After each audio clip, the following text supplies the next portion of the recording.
Though the combatants were unaware of my presence in the banyan tree, they soon became aware of the arrival of two other spectators. അപ്പൊ ഈ യോദ്ധാക്കൾ കോമ്പാറ്റൻസ് എന്ന് വെച്ചാൽ ഇവിടെ യുദ്ധം ചെയ്യുന്ന ആളുകൾ, അതായത് യോദ്ധാക്കൾ എന്ന് പറയാം, അവര് എന്റെ സാന്നിധ്യം അറിഞ്ഞിരുന്നില്ല. പക്ഷെ മറ്റു രണ്ട് പേരുടെ സാന്നിധ്യം അവർ പെട്ടെന്ന് തന്നെ മനസ്സിലാക്കി. സ്പെക്ടേറ്റേഴ്സ് എന്ന് വെച്ചാൽ കാണികൾ എന്നാണ് അർത്ഥം. കളിയോ അല്ലെങ്കിൽ യുദ്ധമോ കാണാൻ വരുന്ന ആൾക്കാരെയാണ് നമ്മൾ സ്പെക്ടാക്ടേഴ്സ് എന്ന് പറയുന്നത്. One was a myna and the other a jungle crow. Jungle crow എന്ന് പറഞ്ഞാൽ ശരീരം നിറയെ കറുപ്പ് നിറമായിട്ടുള്ള കാക്ക. നമ്മുടെ നാട്ടിലധികം കാണാത്ത ബലിക്കാക്ക എന്ന് നമ്മൾ അതിനെ പറയാറുണ്ട്. അതാണ് ജംഗിൾ ക്രോ. നമ്മുടെ നാട്ടിലുള്ള കാവതി കാക്കയേക്കാൾ ഒരല്പം വലുപ്പം കൂടുതലായിരിക്കും. നാട്ടിലെ കാക്കയെ നമ്മൾ കാവതി കാക്ക എന്നാണ് പറയാം. ചാരനിറമായിരിക്കും അതിന് കൂടുതൽ, കറുപ്പിനേക്കാൾ കൂടുതൽ ഒരല്പം ചാരനിറം കൂടുതലായിരിക്കും. ഇത് ഫുള്ള് കറുപ്പായിരിക്കും. Not the wily urban crow എന്ന് പറഞ്ഞിട്ടുണ്ട്. ബുദ്ധിശാലിയായ പട്ടണത്തിലെ അല്ലെങ്കിൽ നാട്ടിലെ കാക്കയല്ല എന്ന് ഇവിടെ പറഞ്ഞിട്ടുണ്ട്. They had seen these preparations for battle and had settled on the cactus to watch the outcome. അവർ ഈ യുദ്ധത്തിനുള്ള മുന്നൊരുക്കങ്ങളെല്ലാം കണ്ട് കള്ളിച്ചെടിയിൽ വന്ന് ഇരിക്കുകയാണ്. ഔട്ട്കം എന്ന് പറഞ്ഞാൽ റിസൾട്ട്. അപ്പൊ എന്താണ് റിസൾട്ട് എന്ന് അറിയാൻ വേണ്ടി വന്നിരിക്കുകയാണ്. Had they been content only to watch, all would have been well with both of them. ഇത് കാണാൻ മാത്രമാണ് അവരുടെ ഉദ്ദേശമെങ്കിൽ അത് അവർക്ക് നല്ലതായിരിക്കും. തല്ലുകൂടാൻ നിൽക്കുന്നത് രണ്ടുപേരും ഡേഞ്ചറസ് ആയിട്ടുള്ള ആളുകളാണെന്ന് അറിയാലോ, അതുകൊണ്ടാണ് അങ്ങനെ പറഞ്ഞിരിക്കുന്നത് കേട്ടോ. The cobra stood on the defensive. പാമ്പ് പ്രതിരോധത്തിലായിരുന്നു, ആക്രമിക്കാൻ ആള് ശ്രമിക്കുന്നില്ല. Swaying slowly from side to side, trying to mesmerize the mongoose into marking a false move. അപ്പൊ അതിന്റെ തലങ്ങനെ പതുക്കെ പതുക്കെ സൈഡിലേക്ക് ആട്ടിക്കൊണ്ട് ആ കീരിയെ മെസ്മറൈസ് ചെയ്യാന്ന് വെച്ചാൽ വശീകരിക്കാന്നാണ് അർത്ഥം. അങ്ങനെ വശീകരിക്കുകയാണ്. എന്തിനു വേണ്ടി? കീരിയുടെ എന്നൊരു ഫോൾസ് മൂവ് ഉണ്ടാവാൻ വേണ്ടി. അങ്ങനെ ഒരു തെറ്റായി നീക്കം വന്നാലല്ലേ അതിന് കീരിയെ കൊത്താൻ പറ്റൂ. അതിനുവേണ്ടി ഇങ്ങനെ അതിനെ ആകർഷിച്ചുകൊണ്ടിരിക്കുകയാണ്. But the mongoose knew the power of his opponent's glassy, unwinking eyes and refused to meet them. അപ്പോ എതിരാളിയുടെ ഷാർപ്പായിട്ടുള്ള നോട്ടത്തെ അവഗണിച്ചു. എന്താ കാരണം എന്ന് വെച്ചാൽ, ഒപ്പോണന്റ് എന്ന് വെച്ചാൽ എതിരാളി, വിങ്ക് ചെയ്യാന്ന് വെച്ചാൽ കണ്ണുചിമ്മ.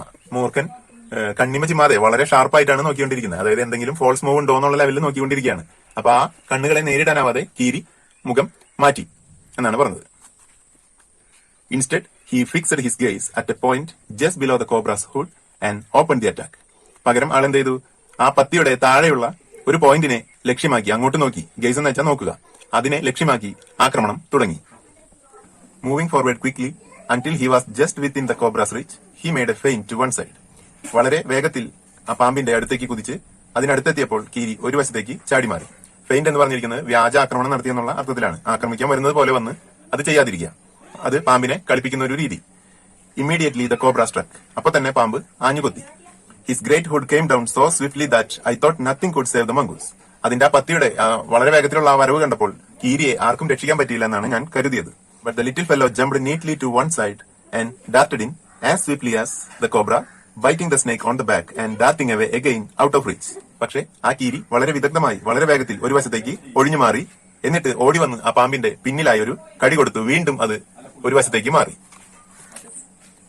The moment the cobra struck, the crow and the myna hurled themselves at him, only to collide heavily in mid-air. Shrieking at each other, they returned to the cactus plant. ഈ പാമ്പ് കീരിയെ കൊത്തി ആ സമയത്ത് തന്നെ കാക്കയും മൈനയും ചേർന്ന് അതിനടുത്തേക്ക് വളരെ വേഗത്തിൽ പറന്നു ചെന്നു. ഹേൾഡ് എന്ന് പറഞ്ഞാൽ ഇവിടെ നമുക്ക് അതിവേഗത്തിൽ പറന്നു ചെന്നു മനസ്സിലാക്കിയാൽ മതി. എറിഞ്ഞു എന്ന അർത്ഥം അവിടെ ഇല്ല. Only to collide heavily in mid air. അവ ആ വായിൽ വെച്ച് പരസ്പരം കൂട്ടിയിടിച്ചു. എന്നിട്ട് ആക്രോശിച്ചുകൊണ്ട് പരസ്പരം അങ്ങനെ ആക്രോശിച്ചുകൊണ്ട് അവർ ആ കളിച്ചെടിയിലേക്ക് തിരിച്ചുപോയി. A few drops of blood glistened on the cobra's back. പാമ്പിന്റെ പിന്നിലായി കീരിയുടെ കടി കൊണ്ട ആ ഭാഗത്ത് കുറച്ച് രക്തത്തുള്ളികൾ പ്രത്യക്ഷപ്പെട്ടു. ഗ്ലിസൻഡ് എന്ന് വെച്ചാൽ തിളങ്ങി എന്നാണ് ഇവിടെ നമുക്ക് പ്രത്യക്ഷപ്പെട്ടു എന്ന് വിചാരിക്കാം. The cobra struck again and missed. പാമ്പ് വീണ്ടും ആഞ്ഞുകൊത്തി, പക്ഷെ അതും പാഴായി.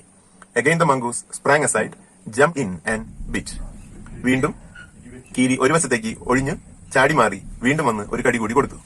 Again the birds dived at the snake, bumped into each other instead and returned shrieking to the safety of the cactus. വീണ്ടും ഈ കിളികൾ പാമ്പിനടുത്തേക്ക് വളരെ വേഗത്തിൽ പറന്നു വന്നു, വായുവിൽ കൂട്ടിയിടിച്ചു. വീണ്ടും ഇവ തിരിച്ച് കള്ളിച്ചെടിയിലെ സുരക്ഷയിലേക്ക് മടങ്ങിപ്പോയി. The third round followed the same course as the first, but with one dramatic difference. ഇവിടെ മൂന്നാമത്തെ റൗണ്ട് എന്ന് പറയാൻ കാരണം 2 റൗണ്ടുകൾ ഇവിടെ കഴിഞ്ഞല്ലോ, നമ്മൾ വായിച്ചു.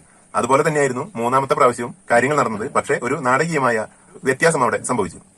The crow and the myna, still determined to take part in the proceedings, dived at the cobra, but this time they missed each other as well as their mark. Proceeding എന്ന് വെച്ചാൽ ഈ ഒരു പരിപാടി. അപ്പൊ ഈ ഒരു പരിപാടിയിൽ പങ്കെടുക്കാമെന്ന് കരുതി ഉറച്ചു തന്നെയാണ് കാക്കയും മൈനയും വന്നിരിക്കുന്നത്. അവരെന്ത് ചെയ്തു? ഈ പ്രാവശ്യവും പാമ്പിന്റെ നേരെ വളരെ വേഗത്തിൽ കുതിച്ചു ചെന്നു. പക്ഷേ ഇപ്രാവശ്യം അവരുടെ കണക്കുകൂട്ടലുകൾ തെറ്റിപ്പോയി. The myna flew on and reached its perch, but the crow tried to pull up in mid-air and turn back. മൈന പറന്ന് എങ്ങനെയോ അത് അതിന്റെ പെർച്ചെന്ന് വെച്ച ഇരിപ്പിടത്തിൽ ചെന്നിരുന്നു, സുരക്ഷിതമായിരുന്നു. പക്ഷെ കാക്ക പറന്നു വന്ന് പാതി വഴിയിൽ വെച്ച് പറക്കൽ നിർത്തി തിരിച്ചു പറക്കാനായി ഒരുങ്ങി. പുള്ളപ്പ് എന്ന് പറഞ്ഞു കഴിഞ്ഞാൽ നിർത്തുക എന്നാണ് അർത്ഥം. In the second that it took him to do this, the cobra whipped his head back and struck with great force, his snout thudding against the crow's body. ഈ കാക്ക ഈ ഒരു തിരിച്ചു പറക്കലിനെടുത്ത ആ ഒരു സെക്കൻഡ് സമയം കൊണ്ട് പാമ്പ് തല പിന്നിലേക്ക് വലിച്ച് ശക്തമായി ആഞ്ഞുകൊത്തി. അതിന്റെ സ്നൗട്ട് എന്ന് പറഞ്ഞു കഴിഞ്ഞാൽ മൃഗങ്ങളുടെയൊക്കെ മുന്നോട്ട് ഉന്തി നിൽക്കുന്ന മുഖത്തിന്റെ ആ ഭാഗത്തെയാണ് സ്നൗട്ട് എന്ന് പറയാം. അപ്പൊ പാമ്പിനും അങ്ങനെയാണല്ലോ. അതിന്റെ ആ ഒരു മുഖപ്പ് കാക്കയുടെ ശരീരത്തിൽ ആഞ്ഞുകൊണ്ടു. തഡിങ് എന്ന് പറഞ്ഞാൽ വളരെ ശബ്ദം ഉണ്ടാവുക, മുട്ടുക എന്നൊക്കെയാണ് അർത്ഥം. ഇവിടെ നമുക്ക് പാമ്പിന്റെ കൊത്ത് കാക്കയ്ക്ക് കൊണ്ടുവന്ന് മനസ്സിലാക്കാം. I saw the bird flung nearly 20 feet across the garden, where, after fluttering about for a while, it lay still. അപ്പോൾ ആ കാക്ക ഒരു 20 അടിയോളം ദൂരത്തിൽ പറന്നു പോകുന്നത് ഞാൻ കണ്ടു. ഫ്ലങ് എന്ന് വെച്ചാൽ തെറിച്ചു പോകുക എന്നാണ് അർത്ഥം. പക്ഷെ ഇവിടെ കാക്ക തെറിച്ചു പോകാൻ നമുക്ക് പറയാൻ പറ്റില്ലല്ലോ. ആ കൊത്തുകൊണ്ട വേദനയിൽ അത് ഒരു 20 അടിയോളം പറന്നു. അതിനുശേഷം ഫ്ലട്ടർ ചെയ്യാന്ന് വെച്ചാൽ ചിറകടിക്കുക. കുറച്ചു നേരം ഫോറവായി കുറച്ചു നേരത്തേക്ക് അത് ചിറകടിച്ച് പിന്നീട് നിശ്ചലമായി. The myna remained on the cactus plant very wisely, refrained from interfering again. Refined എന്ന് പറഞ്ഞാൽ പിൻവാങ്ങുക എന്നാണ് അർത്ഥം. ഇന്റർഫറിംഗ് എന്ന് വെച്ചാൽ ഇടപെടുക. ഈ ഒരു അപകടകരമായ കാഴ്ച കണ്ട് ഇനി ഇതിൽ ഇടപെടില്ല എന്ന് തീരുമാനിച്ച് മൈന പിൻവാങ്ങി. The cobra was weakening and the mongoose, walking fearlessly up to it, raised himself on his short legs and with lightning snap had the big snake by the snout. പാമ്പ് ക്ഷീണിച്ചു തുടങ്ങി. പക്ഷേ കീരി വളരെ വേഗത്തിൽ ധൈര്യപൂർവ്വം അങ്ങോട്ട് ഒരു പേടിയുമില്ലാതെ കടന്നു ചെന്ന് അതിന്റെ നീളം കുറഞ്ഞ കീരി നിങ്ങൾ കണ്ടിട്ടുണ്ടായിരിക്കും. അതിന്റെ കാലിനധികം നീളമൊന്നും ഉണ്ടായിരിക്കില്ല. അതിന്റെ ആ നീളം കുറഞ്ഞ കാലുകളിൽ അങ്ങനെ എഴുന്നു നിന്ന് വളരെ സ്പീഡിൽ ലൈറ്റ്നിങ് സ്പീഡിൽ വന്ന് ആ പാമ്പിന്റെ സ്നൗട്ടിൽ ഒരു കടി കൊടുത്തു. സ്നൗട്ട് എന്താണെന്ന് ഞാൻ നേരത്തെ പറഞ്ഞു. ഇപ്പൊ അതിന്റെ മുഖപ്പ് അല്ലെങ്കിൽ വായഭാഗം എന്ന് പറയാം. The cobra writhed and lashed about in a frightening manner and even coiled itself about the mongoose, but all to no avail. writhed എന്ന് വെച്ചാൽ വേദന കൊണ്ട് പുളയ. പാമ്പ് പേടി കൊണ്ടും വേദന കൊണ്ടും പുളഞ്ഞുകൊണ്ടിരുന്നു. അത് മാത്രമല്ല അത് കീരിയുടെ മേലെ കോയിലയാന്ന് വെച്ചാൽ ചുറ്റ, ഒരു ഇരയുടെ മേലെ പാമ്പ് ചുറ്റുന്നത് കണ്ടിട്ടുണ്ടായിരിക്കും. അതുപോലെ കീരിയുടെ പുറത്ത് അതൊന്ന് ചുറ്റി നോക്കി. പക്ഷെ ഇതെല്ലാം വൃഥാവിലായി പോയി. നോ അവയിൽ എന്ന് വെച്ചാൽ കാര്യമില്ലാതെ പോയി എന്നാണ് അർത്ഥം. The little fellow hung grimly on until the snake had ceased to struggle. ആ പാമ്പ് നിശ്ചലമാവുന്നതുവരെ കീരി അതിന്റെ മേൽ കടിച്ചു തൂങ്ങി. He then smelt along its curing length and gripping it round the hood, dragged it into the bushes. അതിനുശേഷം കീരി ആ പാമ്പിനെ മൊത്തമായി ഒന്ന് മണത്തു നോക്കി. ക്യൂറിംഗ് എന്ന് വെച്ചാൽ ഇവിടെ വിറയ്ക്കുന്നതാണ് അർത്ഥം. ആ പാമ്പിന്റെ വിറയ്ക്കുന്ന ശരീരത്തെ മൊത്തം ഒന്ന് മണത്തു നോക്കി. എന്നിട്ട് ഗ്രിപ്പ് ചെയ്യാന്ന് പറഞ്ഞു കഴിഞ്ഞാൽ അതിനെ കടിച്ചു പിടിക്കുക, അതായത് വലിച്ചുകൊണ്ട് പോകാനായിട്ട്. ഡ്രാഗ് ചെയ്യാന്ന് വെച്ചാൽ വലിച്ചുകൊണ്ട് പോകുക. അതിനുവേണ്ടി എവിടെയെങ്കിലും കടിച്ചു പിടിക്കണ്ടേ. അപ്പൊ അവിടെ അതിന്റെ ആ ഒരു ഹുഡിൽ തന്നെ കടിച്ചു പിടിച്ച്, ആ പത്തിയിൽ തന്നെ കടിച്ചു പിടിച്ച് അതിനെ കുറ്റിക്കാടുകൾക്കിടയിലേക്ക് വലിച്ചു കൊണ്ടുപോയി. The myna dropped cautiously to the ground, hopped about, peered into the bushes from a safe distance, and then, with a shrill cry of congratulation, flew away. മൈന ഇത് കഴിഞ്ഞപ്പോൾ വളരെ ശ്രദ്ധിച്ച് ഗ്രൗണ്ടിലേക്ക് ഇറങ്ങിച്ചെന്ന് ഹോപ്ഡ് അബൌട്ട് എന്ന് വെച്ചാൽ രണ്ട് കാലുകളിൽ കിളികൾ ചാടുന്നത് കണ്ടിട്ടുണ്ടായിരിക്കും. അതിനാണ് ഹോപ്പ് ചെയ്യാന്ന് പറയാ. അങ്ങനെ ചാടി ചാടി വന്ന് ആ കുറ്റിക്കാടിനിടയിലൂടെ പിയർ ചെയ്യാന്ന് വെച്ചാൽ അങ്ങനെ ഒളിഞ്ഞു നോക്കുക.